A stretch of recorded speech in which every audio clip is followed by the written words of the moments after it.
జిల్లాలోని నాగార్జునసాగర్ డ్యాంపై సీఆర్పీఎఫ్ సిబ్బంది చేపల వేట చర్చనీయాంశంగా మారింది. డ్యూటీ సమయంలోనే చేపలకు గాలాలు వేస్తూ తమ విధుల పట్ల సీఆర్పీఎఫ్ సిబ్బంది నిర్లక్ష్యంగా వ్యవహరిస్తున్నారు. ఇప్పటికే నాగార్జునసాగర్ కు ఉగ్రవాదుల ముప్పు ఉందని ఇంటెలిజెన్స్ వర్గాలు హెచ్చరికలు కూడా జారీ చేశాయి.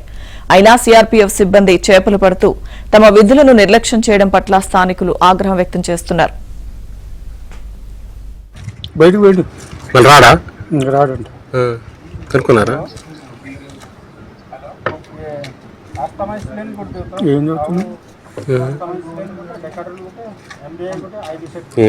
చూస్తాం మనం ఎక్కడేద్దామని.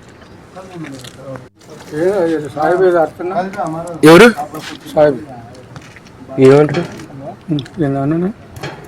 ఇక్కడ ఏం మీరు పట్టుకొని వచ్చేప్పుడు నిలబడతారు. మాకైతే అట్లా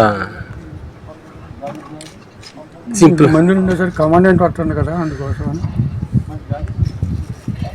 రేపు వెళ్ళిపోయింది కదా, ఇంకా ప్రశాంతం చేసుకోవచ్చు. ఎడిపోయిండు బయటకు పోయిండు, మళ్ళీ రాడా? రాడంట. కనుక్కున్నారా?